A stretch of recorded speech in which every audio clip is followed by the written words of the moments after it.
Bueno, pues yo creo que ha sido una jornada muy interesante donde hemos podido poner en valor todo el trabajo que llevamos a cabo los clústeres. Estamos contentos de que el Gobierno de Aragón reconozca verdaderamente los clústeres como una correa de transmisión para generar riqueza, para tirar del talento que tenemos en Aragón y para hacer que nuestras empresas grandes y pymes consigan ser más competitivos y consigan generar valor en sus organizaciones, y creo que ha sido un acto del cual sentirnos orgullosos,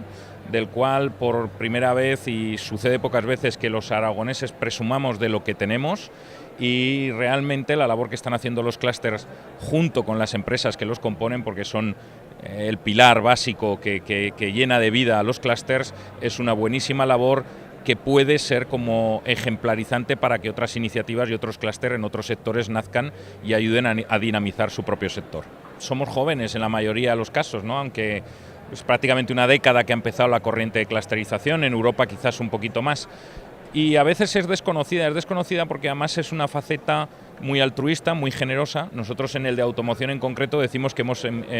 descubierto una materia prima, un combustible que teníamos delante de nosotros, que era la generosidad, y que no lo utilizábamos, ¿no? Y lo cierto es que nosotros particularmente en automoción nos sentimos muy orgullosos de que todas las empresas, sus directivos, sus ejecutivos, siempre encuentran tiempo, que además es un tiempo privado de sus vidas privadas, puesto que no lo pueden sacar de sus agendas profesionales, para hacer esa labor altruista de o aportar valor o enseñar a los demás las mejores prácticas para que la apliquen y para que sean más competitivos. En estos momentos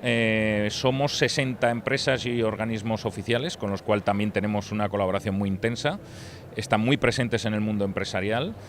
Tenemos diversos proyectos en este momento encima de la mesa. Por supuesto, uno de ellos es la internacionalización de nuestras empresas y del propio clúster. Tenemos otro que es el plan de formación, en el cual estamos en estos momentos trabajando en la fábrica de aprendizaje, que para nosotros va a ser un proyecto pionero cuando lo pongamos en marcha en Aragón y en España, puesto que solo conocemos fábricas de aprendizaje en Alemania, pero no en España. La fábrica de aprendizaje no es otra cosa más que utilizar todos los recursos que tenemos en nuestra comunidad, públicos o privados, que voluntariamente se quieran poner a disposición de una formación de alta tecnología, de manera que consigamos que los trabajadores que llegan a nuestras plantas llegan ya con la máxima formación posible para que sean competitivos desde el primer día, y para que el talento que tienen acumulado y han aprendido en las distintas universidades o escuelas profesionales lo puedan poner en marcha a la mayor brevedad posible. Y por supuesto, pues las comisiones de trabajo distintas del clúster, que son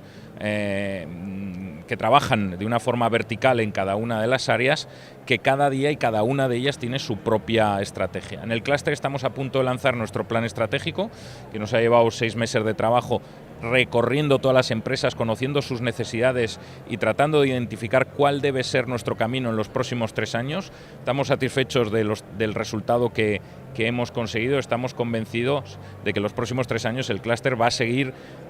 dinamizando el sector, va a seguir siendo una correa de transmisión que ayude a que nuestras empresas sean más competitivas, que sean más internacionales y que de consecuencia puedan generar mayor valor, generar riqueza y repartir riqueza en el territorio aragonés, tanto para los hombres y las mujeres que componen nuestro mundo empresarial y que sin ellas sería imposible conseguir lo que conseguimos.